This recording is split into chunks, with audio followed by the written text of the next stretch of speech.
sur le plateau de Starmac pour notre débat du jour. L'art contemporain se fout-il de nous? À force d'être partout, des galeries branchées jusqu'au Louvre, la subversion artistique ne serait-elle plus nulle part? À force de néo-kitsch, les artistes les plus en vue ne seraient-ils pas devenus plus pompiers que pyromanes? Peut-on passer impunément de par ici les monnaies à par ici la monnaie, si Mèse m'était compté avec... Avec Sylvana Lorenz, responsable de la communication artistique à l'espace Pierre Cardin, ex-prof d'art plastique, artiste vous-même. Pour vous, les nouveaux artistes sont aussi légitimes que les anciens. À vos côtés, Didier Rickner, rédacteur en chef de la Tribune de l'Art, le regard du pro, le regard transversal, c'est ce qu'on va vous demander. De l'autre côté de la table, Alain Soral, essayiste intellectuel, ancien galeriste, entre autres. Pour vous, ces nouveaux artistes ne sont que des impostures. Diplômé de l'École nationale supérieure des beaux-arts de Paris, s'il vous plaît. Pardon, s'il vous plaît. J'avais dit entre autres, j'avais oublié peut-être cette mention-là. Et à vos côtés, Mazarine Pinjot, qui aime ses classiques mais s'interroge quant au moderne. Mes diplômes. Les diplômes, c'est trop long, chacun on n'a ressort pas son le CV. temps. Okay. Mais avant de laisser la parole à nos débatteurs, Pierre Pochard est allé refaire le portrait d'un certain art contemporain. Symétrie et sensibilité. On baigne du soir au matin dans la sensibilité. Beaucoup d'appels au standard pour demander si l'art contemporain c'est cynique. La réponse est petite A, qu'est-ce que c'est que cette question? Petit B, la provocation ne se nourrit pas forcément de cynisme. Reconnaissons quand même qu'émettre des réserves quant au bien fondé d'exposer par exemple Jeff Koons à Versailles, ça vous range rapidement dans les rangs des fâcheux et des réactionnaires. Et un réactionnaire, ça ressemble à peu près à ça. C'est une exposition sacrilège qui outrage les symboles de la République, son art et ses intérêts vitaux. Koons à Versailles, Jean Fabre au Louvre, Damien Hirst et son crâne incrusté de diamants pour une valeur de 74 millions d'euros, éléphant empaillé, cet art bénéficie à la fois du doute et d'un traitement de faveur. Sachez parfois vous dépouiller de certains de vos préjugés. Il faut que l'intelligence soit toujours vive et qu'elle accepte de réfléchir. Vous pouvez aimer, ne pas aimer, trouver cette œuvre, ce Speed Rocker, bien à sa place ici, ou trouver qu'il est incongru. Mais ça, là, on est dans le domaine du jugement critique, de la liberté du jugement critique. Mais ce n'est pas parce qu'on n'aime pas qu'il faut vouloir interdire ni perturber. Qu'est-ce que vous pensez de cette exposition que j'inaugure? Les nains de jardin? Oui. Vous ne trouvez pas un peu con tous ces petits gnomes barbus dans un musée national? Il y en a quand même certains qui sont assis sur des bancs, d'autres qui poussent des brouettes. Oui, vous avez raison, faut pas juger trop vite. Ça c'est beau, ça c'est pas beau, là on a pied, là on a pas pied, 16 millions d'euros pour le Balloon Flower, 10 millions d'euros l'animal mort accessoirisé façon tuning, la valeur sûre peut être une valeur surexposée et surdimensionnée. Installé dans les musées nationaux, tout ça devient accessible et surmédiatisé. Mais pour la plèbe, comme pour l'élite, ce qui se vulgarise ne devient pas forcément vulgaire. Alors, je vous demande simplement de me dire si c'était dans cette salle qu'étaient les Kandinsky. Vous me répondez franchement. On a été obligé de remplacer les Kandinsky pour exposer une série de braquemars et on n'en parle plus. Point barre, et moi je rentre chez moi. Madame. D'autant que je ne vous en voudrais pas parce que j'aime assez tous ces portraits. Alors, cette question de l'art contemporain agite la sphère médiatique et il y a deux questions assez distinctes mais qui finissent par se rejoindre. D'abord, sur la valeur intrinsèque des artistes dont il vient d'être question et qui sont cités dans les articles. Et ensuite, sur cette sorte de privatisation des monuments nationaux et des musées nationaux au profit d'artistes privés dont la cote monte en fonction évidemment du lieu où ils sont exposés. Château de Versailles, c'est quand même une excellente affaire pour un artiste d'y être exposé. Je vous propose qu'on commence par le deuxième point, c'est-à-dire ce mélange des genres qui devient presque un classique. Oui, c'est audacieux. Oui, mais je suis comme ça, moi, c'est mon côté art contemporain. Je commence par le deuxième point, c'est-à-dire cette privatisation d'espaces nationaux au profit d'artistes privés. Qui veut se lancer? Allez. Ce que j'ai constaté, puisque moi j'ai travaillé dans l'art contemporain à la fin des années 70, c'est qu'on était dans un art de l'idée déjà, et qui était de l'idée qui critiquait les valeurs, notamment de la société bourgeoise, l'histoire de l'art.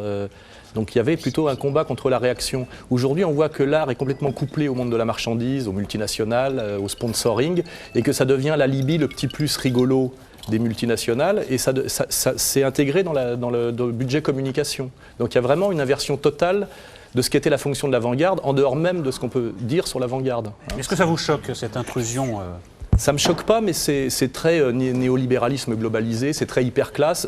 Enfin moi, je trouve que ça pue, quoi. Mais on est vraiment dans le monde de la marchandise, du people, du fashion, et puis de l'hyper classe mondialisée. C'est juste quoi. une technique marketing adaptée. C'est très gênant quand on va à Beaubourg de voir exposition sponsorisée. Et encore, quand c'était la dernière fois que j'y suis allé à Beaubourg, c'était encore de la haute couture, je crois. C'était Berger. Pierre Berger, donc il y avait encore, on a commencé par faire le lien entre art et haute couture, et puis après on passe à art et électroménager, enfin ça devient art et bagnole avec la Picasso, et c'est un vrai problème. Il n'est même plus question de critiquer l'avant-garde, mais c'est pas de l'avant-garde, c'est de la communication globale, quoi. Alors Sylvana Lorenz, c'est pas de l'avant-garde, c'est de la com. Pourquoi pas ? La com, ça a toujours été mon affaire.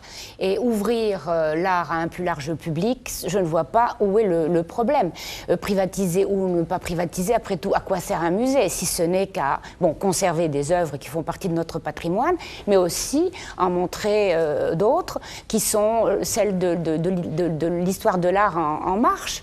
Donc, si on ouvre au plus large public, qu'est-ce que vous pouvez dire contre, cher Non, c'est qu'il n'y a pas d'œuvre, c'est tout. Le problème de l'art, ça doit être fondé sur des œuvres. Là, le problème, c'est qu'on a fait disparaître les œuvres, quoi. Moi, je vois un homard. Je trouve que, c'est très décoratif. Après tout, l'art, c'est décoratif. Et je vois aussi une tête de mort. Après tout, c'est une vanité. Ça fait des siècles que les artistes font des vanités.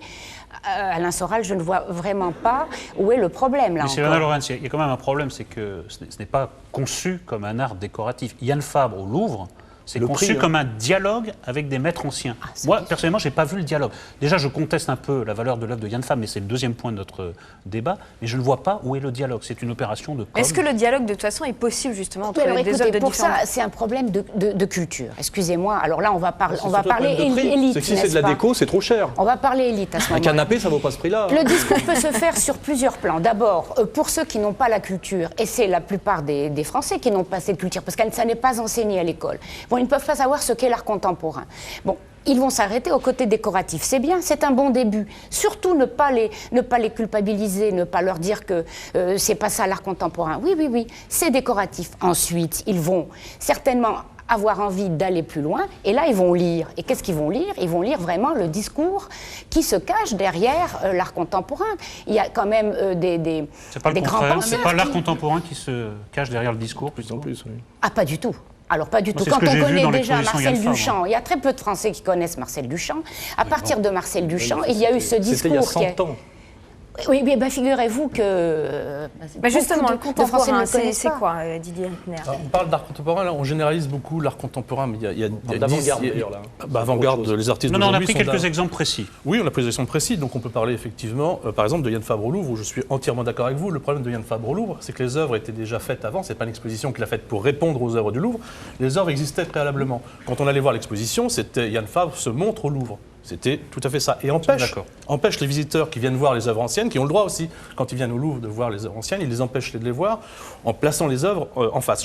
Alors après, on peut discuter de la valeur de Yann Fabre, mais il y a des choses de Yann Fabre que j'aime beaucoup, d'autres que j'aime moins. Mais c'est vrai que c'est une mode actuellement de mettre l'art contemporain et l'art ancien. Des fois ça marche, des fois ça peut marcher. Il ne faut pas non plus couper complètement l'art contemporain de l'art ancien, parce que les artistes contemporains ont regardé l'art ancien. Donc ils peuvent se positionner par rapport à ça. Il ne faut pas qu'ils s'en servent. Il n'existe que contre l'art ancien. Pas tous. Alors on parle de certains artistes, mais enfin il y a des artistes comme, je prends un exemple d'un artiste jeune, Berline de Brucker, qui fait des corps en cire assez étonnant, assez fort, qui se réfère également au Memento Mori du XVIIe siècle, au squelette. C'est très perturbant. C'est quelqu'un qui regarde, qui est né en 64, donc qui est très jeune. C'est vraiment de l'art contemporain. C'est extrêmement puissant. Et on pourrait très bien imaginer ça dans une exposition confrontée à des artistes plus anciens. Le tout est de savoir comment on le fait. Est-ce qu'on le fait pour se mettre en valeur? Est-ce qu'on le fait pour provoquer? Et si on provoque, on sait qu'on va faire le scandale et donc ça va faire monter les cotes. On le sait. Donc voilà. Donc il y a juxtaposition avec quand même l'arrière-pensée de faire monter la cote. Ce sont des opérations oui. Le de problème, marketing. c'est qui décide d'exposer ces artistes. Parce qu'à partir du moment où on décide d'exposer ces artistes, effectivement, la cote, elle monte. Donc c'est plus le pouvoir qui subventionne l'art, c'est le capitalisme qui fait que tel artiste va être... Parce que vous parlez d'art contemporain, il faut apprendre aux jeunes ce que c'est que l'art contemporain. Mais qui décide que c'est ça l'art contemporain? On le saura dans 100 ans ce que c'était que l'art contemporain. Surtout que l'avant-garde aujourd'hui, c'est quand même ce qu'il y a de plus pompier. C'est-à-dire, à partir du moment où l'avant-garde, elle est déjà exposée dans les musées, comment on peut... Enfin, c'est pile poil ce qu'il y a de plus... Les idées de l'avant-garde remontent aux années 60. C'est-à-dire que c'est devenu de l'arrière-garde, parce qu'on est toujours sur l'art du concept, de l'idée et de l'art contre, etc. Ça pouvait être moderne dans les années 60, parce qu'en fait, il y a eu l'art moderne, l'art contemporain et l'avant-garde. L'avant-garde, c'est déjà les années 60. C'est comme le rock'n'roll et les boîtes de nuit. Ça fait 40 ou 50 ans que c'est les mêmes gestuels, les mêmes idées, et il y a plus... Et comme avant, c'était un art de l'idée qui était basé sur la nouveauté. Quand il y a une idée qui n'est pas nouvelle, il n'y a rien, il n'y a pas d'œuvre, parce qu'en plus, il n'y a pas de savoir-faire derrière. C'est ça le problème. Donc quand il n'y a ni idée, ni nouveauté, ni savoir-faire... Depuis Marcel Duchamp qui prend une roue de bicyclette et qui met sur un socle, on ne redécouvre pas l'Amérique 2 fois et on ne tue pas le père 2 fois. Une fois qu'on a tué le père et qu'on a découvert l'Amérique, passez muscade. On ne peut pas refaire Marcel Duchamp tout le temps non plus. C'est vrai que par exemple Bertrand Lavier qui met un coffre-fort sur un frigidaire, c'est du ready-made. Il refait Marcel Duchamp 80 ans après. Parce qu'il le peint. Donc il y avait, le pain, voilà. Il y avait un concept en plus. Non mais le problème effectivement c'est que... C'est un objet ready-made peint qui ressemble donc à de la peinture puisqu'il met de la matière peinte dessus. Alors vous êtes pour ou vous êtes contre? Parce que là je comprends. Non mais il y a des moments où c'est intelligent et brillant et des moments en plus où c'est de la merde. Et moi qui connais en plus très bien la question, je peux de temps en temps trouver James Coons, c'est très malin. Le problème c'est que malin ça veut pas dire génial. Et puis il y en a où c'est carrément minable, c'est ça le problème. Et aujourd'hui c'est quand même pas grand chose. Transition vers le deuxième point. Comment se fait-il? Là on a des personnes qui s'y connaissent, compétentes, et on a des avis très différents.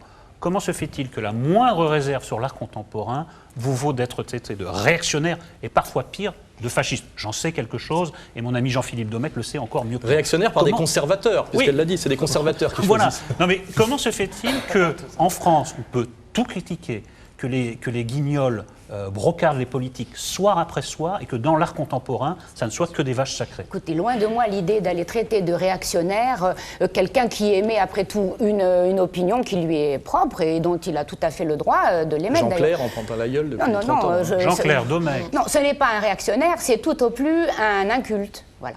Non, mais ça, justement, c'est pas ne vrai. pas aimer, ne pas apprécier, c'est être ne pas aimer, mais ne pas comprendre. C'est devenu l'inverse aujourd'hui, malheureusement. C'est quand on a une certaine culture de l'histoire de l'art, ça devient difficile de gober les conneries qu'il y avait à Versailles. Alors moi, je trouve ça rigolo pour les enfants. Ça ressemble un peu au truc qu'il y a au McDonald's, là, pour que les enfants jouent pendant qu'on passe la commande. Mais c'est pas tellement au-dessus. Et moi, à la limite, il n'y a pas besoin de s'énerver. Là, je voyais le mec devant, c'est un scandale, on attaque la République. Non. C'est-à-dire que c'est pas grand-chose, c'est de l'animation culturelle de masse, sponsorisée. Et le problème, c'est qu'il n'y a pas beaucoup d'art là-dedans, si l'art existe encore. Et le problème, c'est qu'on arrive à une catégorie épuisée qui n'a plus rien à dire. C'est-à-dire qu'on a l'impression qu'il faut bien occuper un vide. Non, mais rien à dire, mais beaucoup à vendre. Oui, parce que aussi le scandale en période de crise et par rapport aux gens qui vont voir. Parce que moi, ce qui me gêne, c'est le prix. Parce que quand on colle des médicaments sur un tableau, le mec, il a une idée. De toute façon, c'est l'art de l'idée. Savez-vous que c'est l'offre et la demande en salle des ventes qui établit un prix? Que peut-on faire contre les bras qui se lèvent quand un commissaire-priseur vend un lapin, par exemple? L'offre et la demande, il y a aussi beaucoup de commandes de l'État qui quand même subventionnent une partie d'un art officiel. Les fracs, on sait bien, ils achètent les artistes et ils se posent pas vraiment la question. Ils arrivent à... Ce ne sont pas les fracs qui font le marché. Non, ils ne font pas le marché. Il y a aussi Saatchi, il y a aussi les grands collectionneurs. Il y a surtout les salles des ventes. De moins en moins. Les artistes contemporains, sauf Damien Hirst qui récemment a vendu une grande partie directement celle des ventes, ce qui était quand même assez nouveau. Les artistes contemporains, ils vendent par l'intermédiaire de galeries. J'ai une vraie idée. Alain Soral et ensuite Mazarine. J'ai une vraie idée, c'est qu'en fait, il y a une corrélation totale entre le capitalisme financier et l'art contemporain sur le plan du prix et du contenu. C'est qu'en fait, on achète très cher des non-œuvres avec de l'argent qui n'existe pas. C'est-à-dire que, bien sûr, c'est-à-dire que le capitalisme financier produit du profit sur le profit, qui est du faux argent qui ne vient pas du travail ni d'aucune valeur ajoutée concrète, et ce non-argent très massif, finalement, se convertit en de la merde artistique, ce qui veut dire qu'en fait on a du rien qui se transforme en rien. Et pour moi il y a la psychanalyse de Pinault là-dedans. C'est le propre de la spéculation. Non, parce que quand on achète de la vieille pierre, on a de la vieille pierre, quand on achète de l'or, on a de l'or, mais en fait finalement il y a des millions d'euros fictifs, on l'a bien vu avec la crise des montages financiers délirants qui sont totalement des abstractions, qui finalement à un moment donné se convertissent en une autre abstraction vide qui est une œuvre d'art. Et là quelque part il y a le vrai message sur l'époque. Il y a une connexion du rien au rien, et du rien immoral et obscène au rien immoral et obscène, de la finance mondialisée et de cet art inexistant. Voilà, ce sont deux vides qui se... les vides sont en miroir, ce sont deux vides en miroir. Mais ultra fascistes. Tout vaut tout et réciproquement. Mais Mazarine, tout Non, à l'heure. La question qu'il faut se poser, c'est qu'est-ce que peut devenir l'art aujourd'hui, puisque l'art est forcément aussi tributaire de l'économie, de l'état de la société. Et depuis la société industrialisée, depuis que l'œuvre est devenue un produit, qu'est-ce qu'on peut faire, à part justement une sorte de... On peut continuer à exercer son sens critique. Moi, je propose ça très simplement. Non, mais par exemple... Si c'est encore permis. Il y a une autre question à se poser, c'est quoi cette histoire de lapin? Par exemple, Jeff Koons. Non, vous avez dit... Les lapins de Jeff Koons. Flanagan Ce sont des œuvres. Je croyais qu'on avait vendu un lapin. Ou alors Flanagan. En paille. Mais voilà, Nicolas, le lapin. Non, ce sont des œuvres mais qui représentent... Enfin, il ne faut pas tout généraliser non plus. On n'a pas généralisé, on a pris 3 exemples très précis. Il faut voir qu'il y a quand même une inversion des valeurs, c'est-à-dire que n'importe quel artiste récent, de 45 ans, il va faire des œuvres très médiatisées, ça va devenir plus cher que Poussin, que Rubens. C'est vrai, hein, ça c'est quand même inquiétant, parce qu'il faut quand même avoir un petit peu de recul par rapport à ça. Il y a des artistes, enfin, ces artistes-là, est-ce que dans 20 ans, 30 ans, on les regardera encore, on pensera que c'est quand même, ça vaudra toujours un petit peu, parce qu'on se rappellera que ça a été des artistes très célébrés à leur époque. Mais quand même, quand on voit qu'un tableau de Poussin va se vendre 15-20 millions d'euros, ce qui est quand même beaucoup, mais Poussin, c'est Poussin, et qu'un Jeff Koons peut aller jusqu'à... ou Damien Hirst, qui a quand même son crâne dont on parle là, pour la gloire de Dieu, ça s'appelle, un crâne donc en platine moulée, où on met je ne juge pas l'œuvre, hein, et simplement, il l'a à peine faite que déjà il dit on l'a vendu 65, on la vend 65 millions d'euros, et en fait on s'aperçoit après qu'il l'a acheté, il l'a fait acheter par un groupe d'investisseurs, et qu'en fait il l'a pas vendu, il était dans les investisseurs qui l'achètent. Donc on fait la cote, on fait la cote. Donc là la cote n'est pas faite ni par un marchand. Comme c'est un investisseur, il achète. Pourquoi il n'achèterait pas? C'est lui-même qui achète son œuvre, ça pose problème, ça veut dire qu'il fait sa cote. Mais les bijoux du crâne ne viennent pas d'un pays en guerre, Voilà, donc la morale est sauve. Voilà, tout va bien. C'est un grand moment d'art contemporain, en général, c'est la synthèse de Nicolas Rey. Ouais. La question était, l'art contemporain se fout-il de nous? Je crois que la réponse, on l'a depuis le début des années 70. Donc, il y a 2 phrases qui me reviennent souvent, c'est mon fils de 3 ans et demi peut faire la même chose. Ah oui, alors là, je l'ai entendu. Alors, j'ai un ami qui a un fils de 3 ans et demi. Allez-y. J'ai essayé de lui faire faire un homard, ça n'a pas marché du tout. C'est cool. Il n'a pas... Incapable. Je dis, putain... Ça, c'est le discours des années 30 sur Picasso. Hein. Et très loin de ça. Deuxième truc, ça coûte c'est hors de prix. C'est hors de prix. Bon, un joueur de foot aussi, c'est hors de prix, mais bon, pas. 3e truc, je crois que là, c'est plus important, c'est-à-dire que... Et là, je vous rejoins, vous, jeunes femmes en rouge et noir. Et vous savez que même ses mains sont rouges et noires. Et mes ongles de pied aussi. Et son portable, qui a sonné tout à l'heure, était en rouge et noir. Pas ça, c'est une digression, qu'importe. Et là, je rejoins Alain. C'est-à-dire que, pour moi, là, je vais être un peu plus sérieux. Lévi-Strauss disait, le barbare, c'est celui qui croit en la barbarie. Et en fait, c'est ça l'art contemporain, on se dit, oui, c'est barbare, ça se fout de nous. Mais c'est parce que, en fait, on comprend pas totalement. Et si on fait un effort, par exemple Soral, on dit c'est un barbare. Moi, je le connais un peu. Moi, je suis un vrai artiste contemporain, c'est autre chose. Ah, mais t'es un barbare aussi. Je fais de la performance d'un autre niveau, pour ceux qui connaissent ce que je fais. Et s'il te plaît, c'est mon moment de synthèse, normalement, je dois parler. Et donc, du coup, pour reprendre l'exemple de Soral, tu vois, le barbare, en fait, si on commence à le comprendre, à le connaître un peu. Moi, je me souviens, toi, découpant une pomme avec ton Opinel, en fait, il est un peu moins barbare. On finit par l'aimer. Et c'est de l'art contemporain un peu, Soral.